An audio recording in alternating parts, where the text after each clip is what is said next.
स्वागत बा आप सभी के आज के वीडियो में। था आज के ये स्पेशल रिपोर्ट बा भोजपुरी के दबंग सुपरस्टार खेसारी लाल यादव और खुशबू तिवारी केटी के ओर से।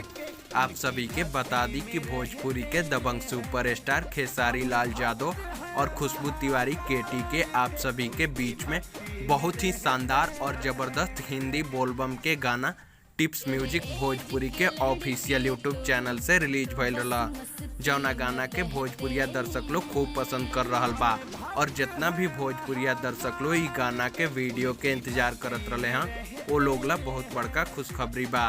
आप सभी के बता दी ई गाना के वीडियो के ट्रीजर रिलीज कर देहल गइल बा जौना के आप लोग स्क्रीन पर देख सकतनी और ई गाना के वीडियो के आप सभी के बीच में बहुत ही जल्द टिप्स म्यूजिक भोजपुरी के ऑफिशियल यूट्यूब चैनल पर रिलीज कल जाई जौना के आप लोग जाके देख सकें।